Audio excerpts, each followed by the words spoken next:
could we go back and have the conversation when you was telling me, um, the way you seen Chancellor, how your school years doing Chancellor. Let's start off with there.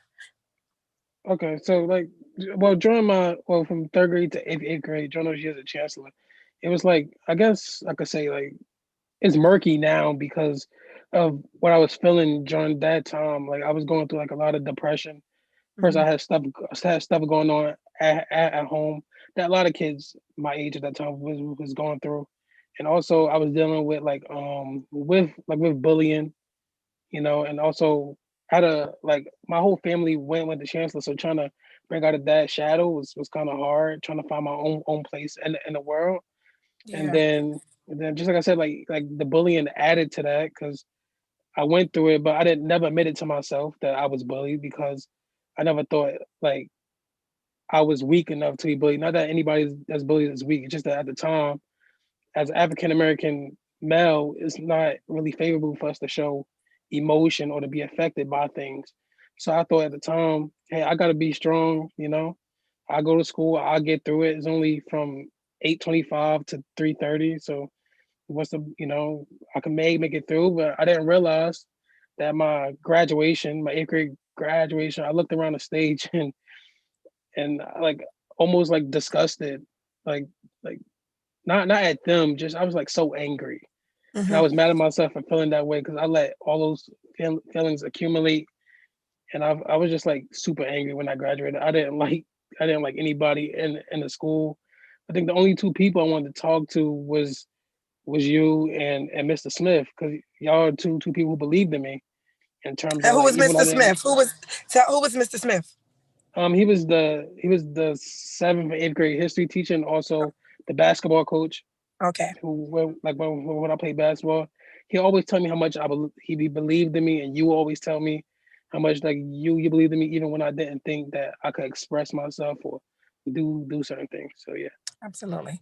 Absolutely. So when you looked around and discussed, was it that you was mad at the school? You felt like, so did you feel like the school was against you? Because I'm not understanding. Was it the students? What made you feel the disgust? I think it was like I think it was a combination of like of the students and myself because Okay. I let it happen all those years what I was saying anything, and it still took me another 3 years after that point to come to the conclusion I was bullied, you know, because I didn't want to, as I said before, I didn't want to like come to the realization that had happened to me. So I was mad at my fellow classmates, but I was also like mad at myself for letting it happen. It was just the environment there just wasn't. I guess it didn't feel healthy. It didn't feel like you Wow. know.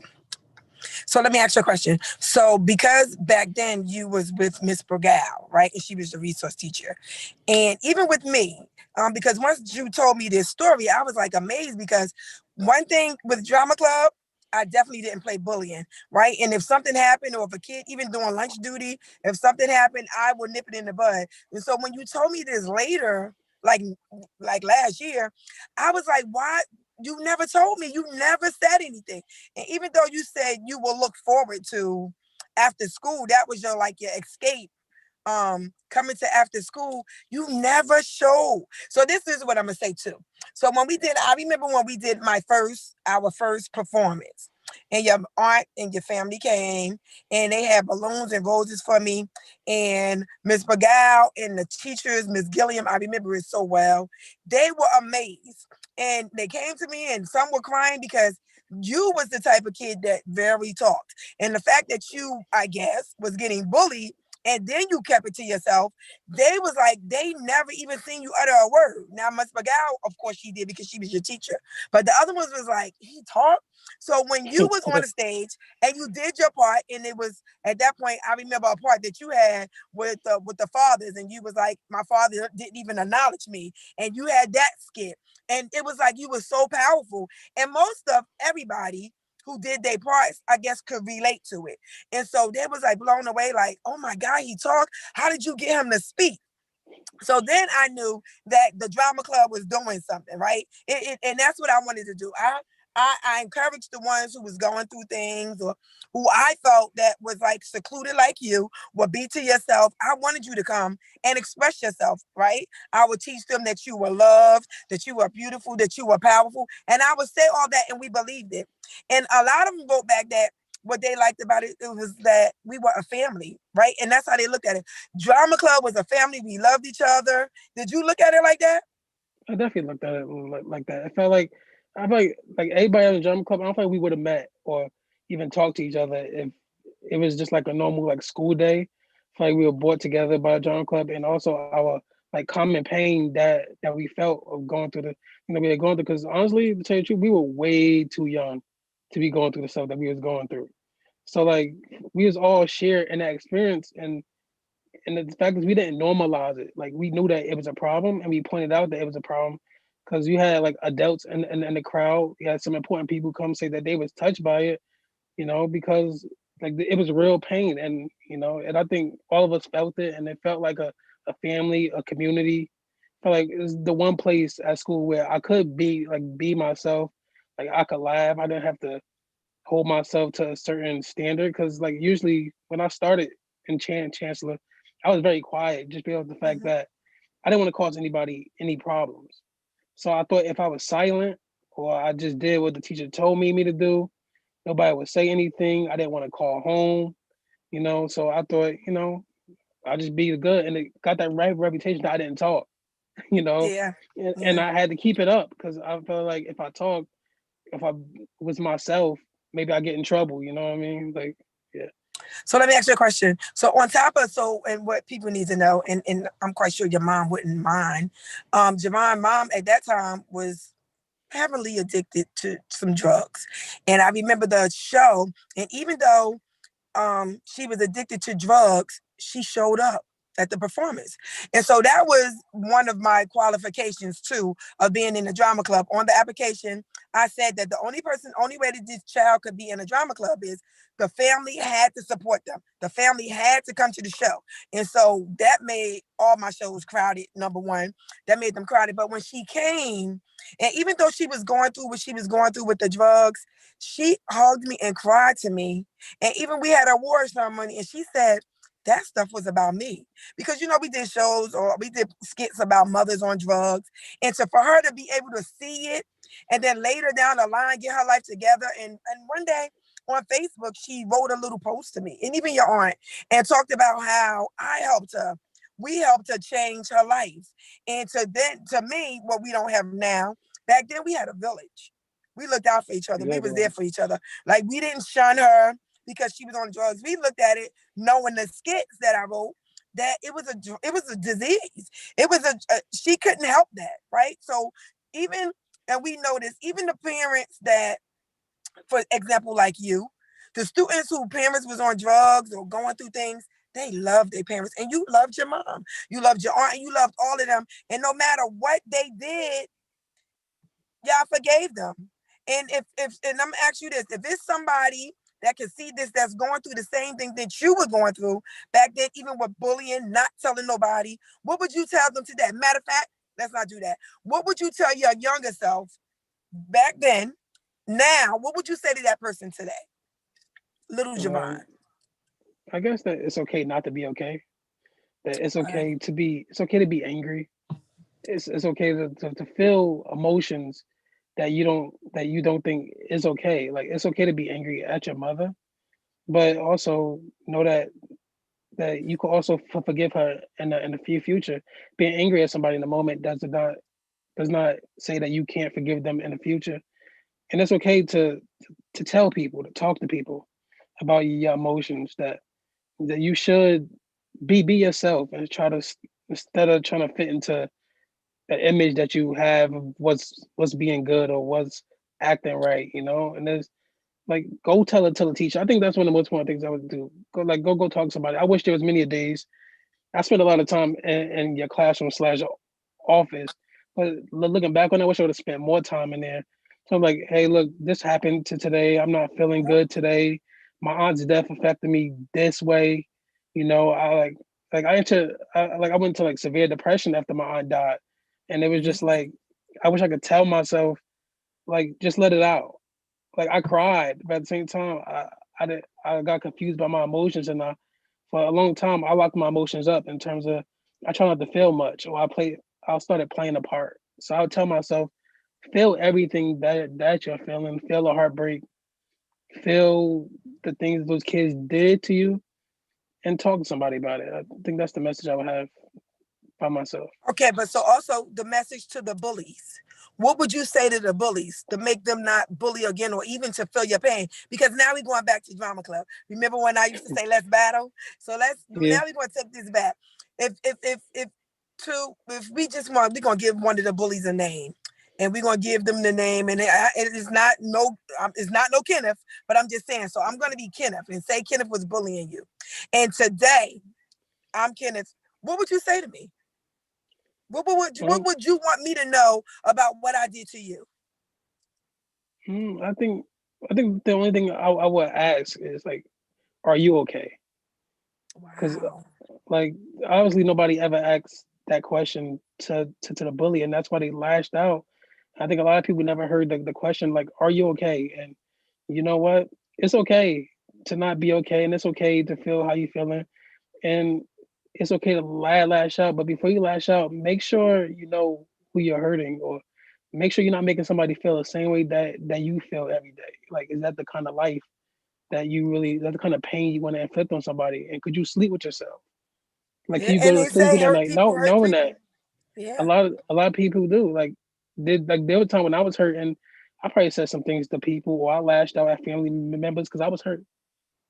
So yeah, I think that's what I So say. if I established, what would you think the benefit of, or do you believe that I should establish a drama club? I was thinking, um, even with a mentorship or doing a drama club, but I would want to start it. Back then, we started in the third grade. So that's when because the little kids came up in the third grade. So even today, because of the times where the children are so different, the little kids are so grown, I'm thinking kindergarten, 5 years old, they know better. Like I have a granddaughter, grandsons, they know. They can remember these songs. They could just know all the dances. So I know they can remember the skits, right? And do you know what was so powerful too, Javon? Thinking back, Javon, you was in resource. And so you had to have the IEP and you had to help. And to even be able to not be able to do your work, but how you was able to rememorize the skits, whether we went over it over and over. And I always empowered you, right? And some people said, Miss Lee, I can't read. Okay, well, guess what? If you can't read, and then I'm gonna give you this to say, then you could come on as the father, or you could come on as the son. I always made somebody feel that they was always capable of doing something. Did you get that? Yeah, yeah, that like definitely like just like I said, like drama club was the only place where I felt like my like myself. Before I was like during the school day, you judge by like your IEP, but I knew in my mind that better. I was better reading than what my Yes, IEP said.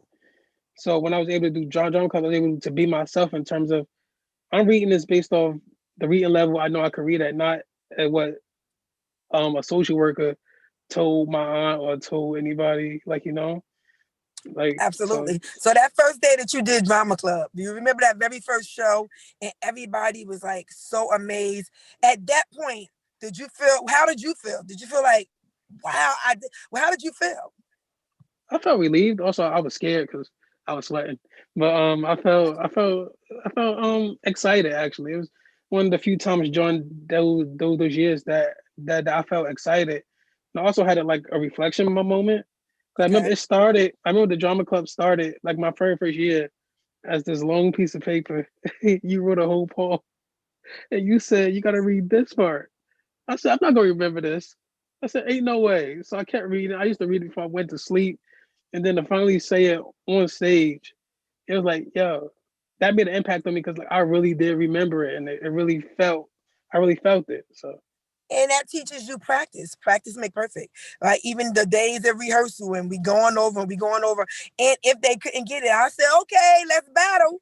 And so now you gotta read it better than this person and that person got. So I think it gave y'all a way to compete against yourselves, compete against each other in a healthy way, right? It wasn't. Um, do you remember that day? Because we talked about this, where we had a show where everybody was crying, and I had to have intermission that had the pause. Do you remember how that made you feel that day? Were you a part of that? Yeah, that actually that was one of the toughest shows that we. I think it's one of my last shows. Actually, might have been my last. Actually, that was actually a tough day because so many people was feeling emotions from so many different type of things, and Yeah. I'm usually good at like picking up on emotions that people feeling. So like when we went to intermission, I was feeling like so worn down because everybody was crying about something different, and it was Yeah. all important. And I was just remember we went back to the classroom and we sat there and I remember just like, I'm exhausted. But I didn't look at it in a bad way. I thought like, this is people getting their emotions out. Like, Yeah. but this is a Yeah. very exhausting show. And it was like, I don't know how we gonna ever get on stage again in terms of like I didn't know if anybody had anything left because that was a very tough show to get through. Yeah. But Very the tough crazy show. part is, so when I closed the curtains and I said, okay, look, I don't know what's going on. I said, because I never seen it before, like everybody. And I'm like, do y'all need me to stop the show?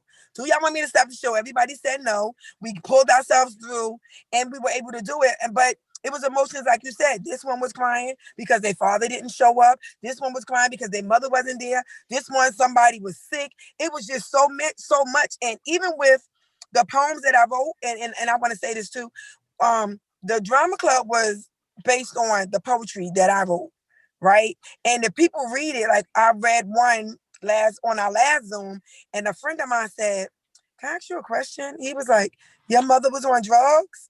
Because I read something about that, and I said, "No." I said, "People say that they would think." I said, "It just came from God. Like my mother never been on drugs. I never been abused, battered. It just came." And some of the poems that I wrote, like a cry for help one, um, I watched some kids in Chancellor. Some kids in Chancellor would come to school so angry, right? They would go off in the office. The parents would be out of control and nobody could control them. And they would come to me and I would get control. That made me feel so empowered and even love, like, wow, they love me enough. They love me enough. Wow. They love me. Did it throw off the Zoom? They love me enough to even stop and pause. And so a lot of them, and I try to reach back out to it, whether it was Todd from Chancellor, Fuquan from Chancellor, Red from Chancellor, Vashi. It's a lot of the guys, a lot of the guys that went through things and looked at me as a mother figure. Right. And I loved all of them as my sons. And so I look back at that like I feel, and even reading the letters more, like I have to do this some more. It's a lot of kids that need some hugs, just need somebody to just to say, A lot. I love you. A lot. You agree? I definitely there's like first of all, it's sheltered now in terms of like the schools are not allowing these kids to get help. Like they say now we got mental health advocates, we got mental health programs, but it's really like you having strangers come in and talk to them who never been through what they've been through. I think one thing that helped with drama club is that you knew we was all going through in terms of Yeah. like you knew our sad situation. We was always open with you, So I think you understood what we was going through, and the poems that you wrote touched us. Now it's like a lot of kids are getting things like cell phones, electronics, things like that, and parents and schools think the kid gonna be okay. They never deal Yeah. with the root of the problem because just like I said earlier, nobody ever asks these kids or anybody, are you okay? Because I think if you truly ask, you will get a variety of answers that a lot of people are not So okay. so even with that, I don't know for the ones that might see this, if they don't know, my son was murdered in 2018, right? And then my other son was shot. And so my mother died. And so I was going through a lot. And with my son being killed, and my granddaughter, she's going to school. She called me one day. She said, "You want to read what I wrote? Want to hear what I wrote?" And she talked about how she was in a KIPP school and how they want to prepare them for college, and they're not even in high school. And she's saying her girlfriend, and she was reading me their parts that they was writing to each other like, we don't care about college. We didn't even finish high school. We not even in high school. Y'all want us to focus on that when I got to go home and realize that my father is not here no more. The other little friend, she got to go home and realize that her mother is no longer here. And so they got other ills going on in their life and they worrying about them passing the test. And so we developed going into the school. I had three other women who children were murdered. One mother lost all three of her sons. All three of her sons was murdered. And then I had Achi, she was a gang member, but she had a gun in her pocketbook, and her 5-year-old went in her pocketbook and got the gun and shot a 4-year-old in the head. And then I had Amanda up there who what son died. And then it was Eric. And so then I had my son Greg come along because not only did he lose his brother, he was in a car 2 months after Eric got killed, and they tried to kill him. But the girl he was with died. So he got shot 7 times. The girl got shot once or twice and she died. So he feel responsible for all these things. And so that's some guilt that you got to have on you. So we feel like if we can just go into the schools and talk to the children, save one life, even if we could save one life, you know? And so in talking to them, what I realized from the first show that we did at University High School is that we needed more guidance counselors on hand. Because when I tell you, Javon, that the kids was crying, they was jumping, running up, running out. And when I started off with the I am not an animal video, right? Because me and Eric did a video, I'm not an animal. And I explained to them afterwards that even though Eric believed in us not being animals and we got to be there for each other, he got shut down in the street like mine, right? And I said, well, if y'all look at the newspaper, when you look at the bottom of our articles, it always be like they animals, let them kill each other.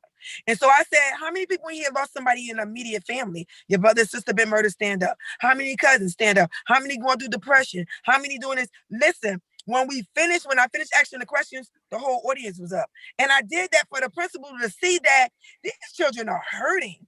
And y'all want them to come to school and function?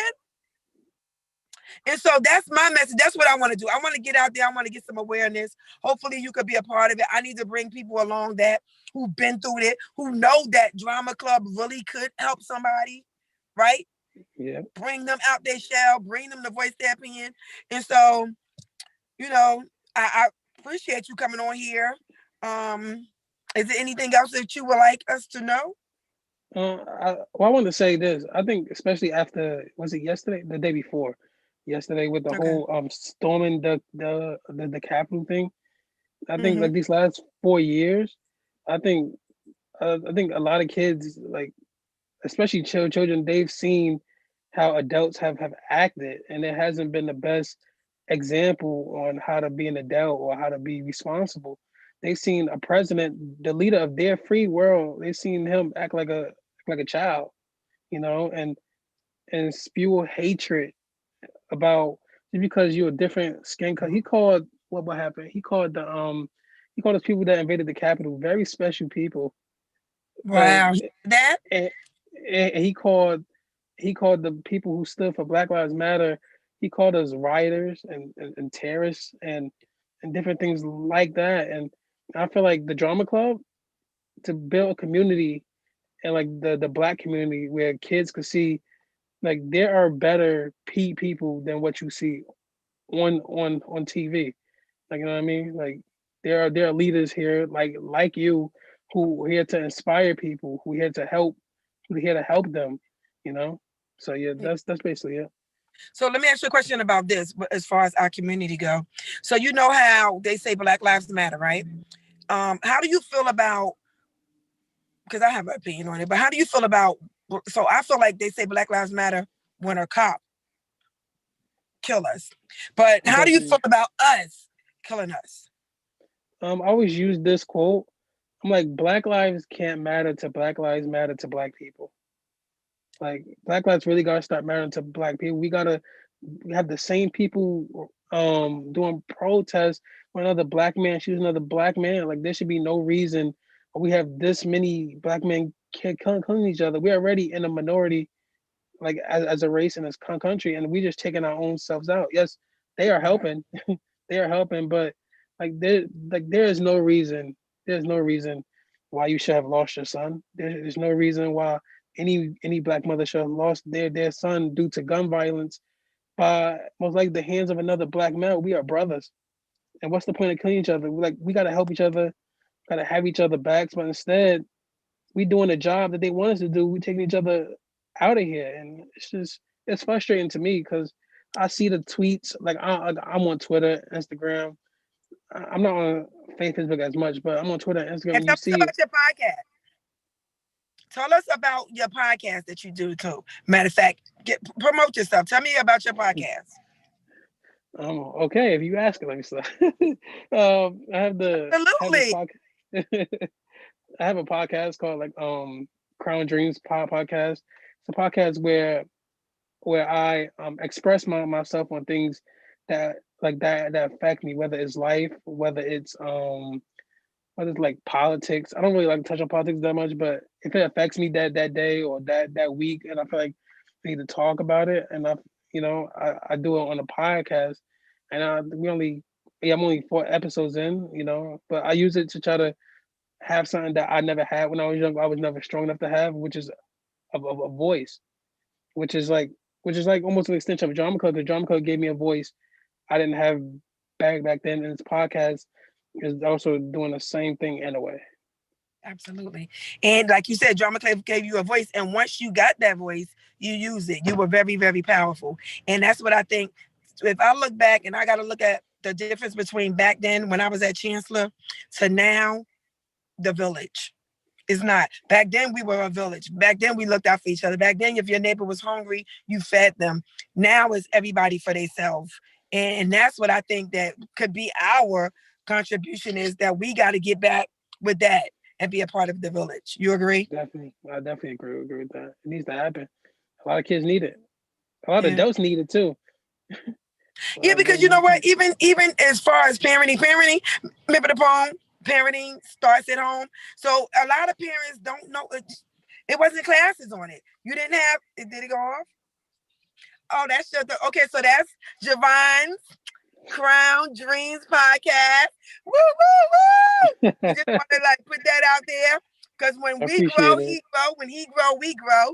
Right? I appreciate it. Absolutely. And so, that threw my thoughts off. That was I got my little technician over here, Naeem, and he's always working. And so we got to support each other. So I think that's what we got to do. We got to come together as a community. If we can just do a little thing, like you said, even if I can get a little child, just to, I mean, what I was saying is parenting starts at home, but it doesn't mean that we wasn't taught that. We had a baby, we didn't get parenting classes, and you learn as you go along. Back then, we had good grandmothers. Not that we got bad grandmas now, but the ones who fell off, like for your family, your aunt Yeah. and them stepped in and took the place of your mom. Your family was really a good family because like your aunts will come out and support you. It wasn't just one aunt; it was two aunts and three aunts, and the men and your brothers and sisters. Your family always had that structure. They always, and I know, Jamon, that none of them could take the place of your mother, right? Let's touch on that. How much more time do we have? Another 8 minutes. Okay, so let's touch on that. Could you touch on for a child that's watching and maybe feel like, wow, I feel like that too. How was it that you were able, or how did you, or do you even think that you coped with your mother being on drugs? How was you? How did you deal with that? Or how did that affect you for the next kid right now today that's going through the same thing? Um, that's a tough question. Mm, Um, tough. See, go back to drama club. You want to battle? how Let's did I cope go. with it? I kind of I didn't forget how I cope with it. It was like I said, it was a crazy time, like emotionally. So I Mhm. guess I hid my emotions. I was very I was very I don't know. I was very Okay, so like just let trying me to help you out. help out So the more. difference between your brothers and sisters, because I think you were the youngest, right? Yes. Okay, so did you see a difference in the way that you were coping versus the way your brothers and sisters may have coped? Well, I think yeah, I'm more emotional than my brothers well, than my brother. And with my sister, she was, I guess she closed off a little bit, like the same that I did. And then Yeah. I think in terms of, I think we kind of stopped paying attention to each other in terms of like we didn't realize that we was doing those type of things to cope with it at the time. We were just going through it. I think Mm-hmm. at the time, like when you're going through it, it's not really like you're not really trying to cope with it. I think you're just trying to get through it, and Wow. like in a way. And so I guess like So looking talk back to on them it about now, how you felt with it. But did you? So was it anybody in your family that you would go to and talk, and or you just kept everything inside until you got grown or drama club? I kept everything aside. And Wow. I think that's how I cope with it by keeping everything inside and trying to rationalize it. Like, okay, But did this you is really how it cope? is. If you look at it, were you coping or you just was getting by? I think I was just getting by, and I think a reason I think I coped with it. I think a couple of years ago, like Okay. 4 or 5 years ago, when I had a conversation with my mother, and Hmm. I told her for the first time. I said, "Mom, I was angry at you," and she said, I understand. I was like, I was angry, but I didn't realize that I was angry. I was angry because I didn't understand why all this stuff was happening and why it had to happen. Like y'all thought y'all was hiding stuff from us, but like we knew everything. So Absolutely. so it was just like it was, I guess, like not cool, but it's just like when I was able to talk to her later about it, I was able to get all those feelings out, and And now so we for got the like ones who clean slate. can't, so for the ones who got the mothers, or because I mean, even though you went through, you still had a support system. Even if they didn't, you didn't do it, they were there. There's a lot of children today that go through and they don't have that support system. So your advice would be to them, like you said before, is tell someone, right? Go Yeah, to I would tell them to find speak to them, speak to their mother. Like I didn't do it when like when I was younger. Probably could have helped her sooner. But someone. like express what you feel, express your frustration without being disrespectful. Yeah. Like express the frustration. Say you got to get it right. Like you really do got to get it right. So, but Or now, because as a child, would you think that will listen to their child? I mean, because I that's a think child. So, so. it's like I'm grown, I do what I want, you know. I think so. I think a mother's arm, like they're very protective of their children, but the one person who could get through to their mother the most is their children. You Like think? you can have brothers and sisters talking to them. I think if the child say something, they break Like I'm character, hurting. or they, Yeah, yeah, like they break through. Like you're not the only one that's hurting. I'm hurt too. Like the addiction not only belongs to you, it belongs to me too. Like absolutely. it's hurting all of us. But that was deep, Javon. That was very deep. Say that again. Like the addiction just doesn't belong to you. It belongs to like like all your children, all your family, and Yep. you got to talk to them. You got to just be like, Mom, this hurts. Like you can't keep doing this. Like I'm dealing with it too. You might be doing the drugs, but I feel the effects of them because it's Yes. taking you away from me, which is something that you said in one of your poems. I believe I'm trying to remember right that Absolutely. there was a long light like that where it's like because drugs took my mother away from me. So let me see if I remember it. My mommy was on drugs and I love her regardless of what she say or do. But what she didn't realize is how drugs can take children away from you. When she used to take my money and sell my things, it used to break my heart. But it isn't my mommy's fault. It's the drugs that's selling her apart. If I could convince my mom to stay in the house, my heart would feel complete. Every time she walks out the door, my heart would skip a beat. Sometimes I don't eat for days at a time. And this is one thing that baffles my mind. How can my mother sell our food stamps and she knows we don't have food to eat? Is it possible that you could be dead while you still walk the streets? Remember that one, Javon? I Yeah, think I said that one. I yes, remember that. yes. Yep. So, I mean, I definitely believe that and I'm not going to say I believe, I'm going to get that started. Hopefully, you could be a part of it. We need to get these little ones so they can get that feeling so we can be a savior to them. Like, if you feel that Drama Club saved you and helped you and gave you that peace that you needed. Is a lot of children that need that. And so that's the goal. I'm going to interview more of the Drama Club members and hopefully we can come back as some strong, powerful force community. I don't know. We can get some ideas, throw some ideas around. You Yeah, willing to do definitely that? should. Definitely want to do that. Definitely. Absolutely. And so, I mean, I'm going to end this with, from way, way back then that I always loved you. I loved you like my son, right? Love you You can too. always call on me. I've always been there for your family. They call me. I come to your functions, right? And I want you to know that I'm proud of you. That you grew up, Thank and you. even if you didn't believe in yourself back then, I believed in you. Even with you graduating from college, I never thought that it wouldn't happen. Sometimes you gotta get that push, and I'm very, very proud of you, and I love you. Thank you. I love you too. Thank you. All right. Bye, Javine. Thank you Bye. for and actually, you are my first episode. So this is my first episode of Cry for Help, interviewing with Javon Goodman. You can actually look him up. Can you give your email, your Instagram, your podcast? Give that. Well, my Instagram is at at Crown Dreams Entertainment. And my podcast also is called the Crown Dreams Podcast. So if you want to listen, give it a listen. I really would appreciate it. So yeah. Absolutely. Thank you, Javon. I love you. Have a great Love you day. too. You All too. right. Thank you. Bye-bye. All right.